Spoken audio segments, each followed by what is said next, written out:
जब नई नई मुंबई गई तो मैं 1 बेडरूम के प्राइस में 2 बेडरूम का घर मिल गया। डर लगता था तो मैं ना हल्का सा कमरे का दरवाजा खोल के ही सोया करती थी। मैं जल्दी सो गई और एकदम मुझे आवाज आती है कि कोई वो मसाजर यूज कर रहा है। अब ना मेरे बिल्कुल ही सांस ही चढ़। अब मैंने नीलिमा को फोन मिलाया। जैसे ही मैंने नीलिमा को फोन मिलाया उसने मेरा फोन काट दिया। लाइक एक ही रिंग में टक करके उसने मेरा फोन काट दिया। उसने यहाँ मेरा फोन काटा और पीछे से टक की आवाज आई कि जैसे किसी ने ऊपर से बटन बंद करा हो मसाज। अरे ओह माय गॉड, मैंने उसे देखा है ना, जंप्ड इन द। क्या होता था? बर्तन वर्तन बजते थे? सीधा शीशे में लगा और उसका पूरा नाक वहां से टूट गया और पूरा खून। मैंने कहा भाई देयर इज समथिंग रॉन्ग। चुप हो गया। भैया आपको भी दिखी? अरे क्या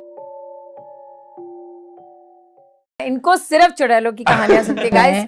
जब नई नई मुंबई गई तो मैं मलाड में एक घर में रहती थी। तो वहां पर मुझे 1 बेडरूम के प्राइस में 2 बेडरूम का घर मिल गया।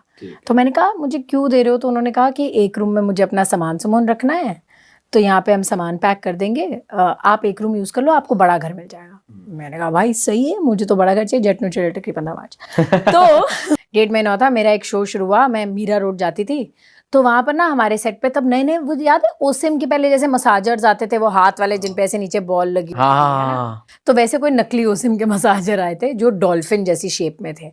तो हमारे सेट पे वो बंदा आया बेचने के लिए, तो उसने बोला कि 1 विद 1 फ्री है। तो मैं और जो मेरी मदर बनती थी शूट पे, हमने खरीदा और मैंने ना घर आके यूज ही नहीं करे। मेरे कमरे में ऐसे बेड के बाजू में थोड़ी सी जगह थी और वहां पे स्टील की अलमारियां थी।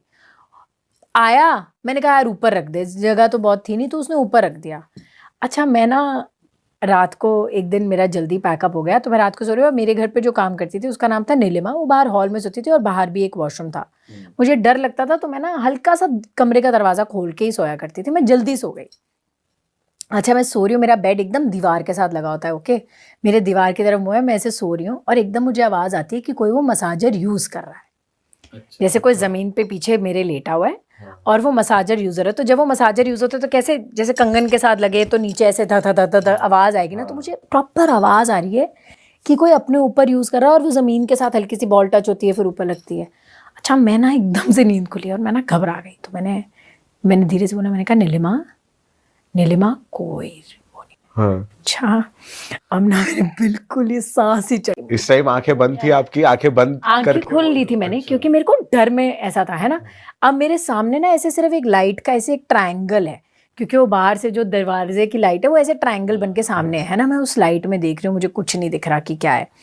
अब मैंने फिर बोला नीलिमा। अब मैंने ना हनुमान चालीसा बोलनी शुरू कर दी और मैंने ना ऐसे पीछे से किसी तरीके से अपना फोन करके आगे फोन लिया और मैं हनुमान चालीसा बोले जा रही हूँ और मसाजर बंद ही नहीं हो रहा है। अच्छा।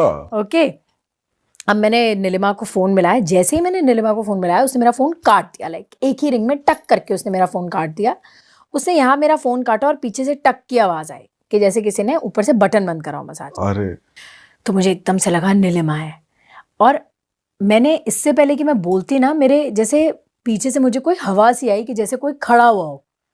तो आगे लाइट में मैं देख रही हूँ, ऐसे मुझे लगा कि जैसे कुछ हिला हो और तभी नीलिमा सामने दरवाजे से आई। हाँ जी दीदी, क्या हुआ? ओह माय गॉड, मैंने उसे देखा है ना, जंप्ड इन द बेड। ऐसे, तो मेरे कमरे में क्या कर रही थी? कह रही है दीदी मैं तो वॉशरूम में थी, आपका फोन आया तो मैंने फोन काटा। मैं आपके कमरे में कहा थी? मैंने कहा नहीं, तू मेरे कमरे में थी, तो यही थी। कह रही है नहीं दीदी मैं यहाँ नहीं थी, मैं तो सामने से आई हूँ। हाँ। मुझे ना कुछ समझ में ही ना आए कि क्या हो रहा है। मैंने रवि को फोन करा, रवि घर आया। फिर मैंने अगले दिन सुबह देखा तो वो मसाजर ऐसे पूरा टूटा हुआ था, पैक्ड पड़ा था। मतलब और आपने तो अलमारी पे रखा मैंने था। तब से रखा था। हाँ। ओह माय गॉड, उस दिन के बाद मेरा उस घर में रहना इतना मुश्किल हुआ है ना। हिस्ट्री जानने की कोशिश नहीं करी आपने, क्या है वहाँ? यार मुझे लगा कि उन्होंने उस कमरे में कुछ बंद किया होगा। मैंने तो घर बदल लिया। उस घर में हमारे साथ बहुत कुछ होता था, पता है? बताओ ना क्या हुआ। और कितना बता दूं मैं तुम्हें। क्या होता था? बर्तन वर्तन बजते थे? नहीं, वैसे उस घर में हमारे पास एक ड्राइवर आया। रवि ने एक नया ड्राइवर रखा था और मुझे वहां बहुत डर लगता था। और वैसे भी रवि आता जाता रहता था कि जितने 2 दिन मेरे पास रहता था, 3 दिन अपने घर में रहता था वर्सोवा में। तो नया ड्राइवर रखा हमने। तो उस जब से वो आया ना कुछ हमारे साथ हो कि मतलब एक दिन रवि निकला तो गाड़ी चलते चलते गाड़ी का पीछे का वो पूरा वो गिर गया। वो क्या कहते हैं उसको, जिसपे नंबर प्लेट लगी थी, पूरा गिर गया। घिसड़ के आगे तक 15 मिनट गई। तो रवि जब तक घर पहुंचा, पुलिस वाले आए, रवि को जीप में लेकर गए कि आपने शोर। मैंने कहा क्या? ये तक कोई बात ही नहीं है, पर किसी ने कंप्लेंट कर दी होगी। उसके 2 दिन बाद मैं अपने सेट पे गई, तो मेरे सेट पे हम पता नहीं बाहर कुछ वर्कर्स की लड़ाई हुई, क्या हुआ, और सेट पे पूरा गांव आ गया और पत्थर मारने लगे, शीशे में से यहाँ से पत्थर आ रहे हैं, हम लोग मेकअप रूम में छुपे हुए एसी तोड़ रहे हैं, सब कर रहे हैं। मैंने कहा भाई चल क्या रहा है। 2 दिन बाद मैंने रवि को मॉल में बुलाया, रवि आया और वो चलते चलते सीधा शीशे में लगा और उसका पूरा नाक वहां से टूट गया और पूरा खून। मैंने कहा भाई there is something wrong and we can't understand what's happening. तो अगले दिन रवि, घंटी बजी, ड्राइवर आया होगा, रवि का शूट था, तो उसने घंटी बजाई, तो रवि ने ऐसे की होल में से देखा कि कौन आया है ना, तो उसने देखा वो खड़ा है और उसके पीछे कचरे वाली खड़ी है। तो उसने जाते हुए नीलिमा को बोला कि कचरे वाली आ गई, उसे कचरा दे देना। तो कहती ठीक है। तो रवि अंदर नहा धो के बाहर निकला, तो जब रवि निकलने लगा तो उसने कहा तूने कचरे वाली को दे दिया कचरा दे दिया? तो भैया कोई था ही नहीं, सिर्फ वो ड्राइवर भैया थे। हाँ। कहता नहीं वो बाहर खड़ी थी। कह रहे नहीं भैया नहीं। कह रहा है मैंने देखा, मतलब प्रॉपरली उसको देखा, ये वो करा है ना। तो इसको तब लगा कि भाई वो है। फिर उसके सेट पे दोबारा कुछ हुआ, तो इसने एक दिन उसने वहां पर ना पूछ लिया अपने ड्राइवर से कि तेरे साथ सुबह कोई कचरे वाली खड़ी थी? तो ना वो चुप हो गया। भैया आपको भी दिखी? अरे कहता क्या? कहता मुझे बहुत लोग बोलते हैं मेरे साथ कोई सा है। और कहता अच्छा कल से बताइयो। डबल महीने के पैसे थी और बोला प्लीज ना थोड़ा सा देख ले। Oh my God, I was like ये मत, और वो बंदा पहले ही बता दे, बाद में कहता है वो आपको भी दिखी। हाँ भाई दिखी, तेरे साथ थी, दिख गई।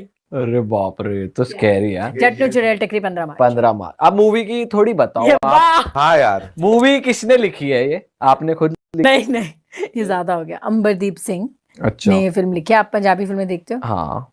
आपने अंग्रेज देखी, लव पंजाब देखी, कोई नहीं, फिल्म मैंने देखी? कैरी ऑन जट्टा देखी और दिलजीत पाजी की सारी। तो आपने अंबरदीप सौंकन देखी? इन बंदों ने कोई अच्छी फिल्म नहीं देखी। I am not okay with this whole thing. पाएंगे 15 मार्च को जटनू चुड़ैल। पर आपने एक भी सोचा कि चुड़ैल का रोल मैं ही करूंगी? मुझे फील आई अंदर से, मुझे लगा कि ये रोल मुझसे बेहतर और कौन ही कर। अरे क्योंकि मैं हूँ। What do you mean?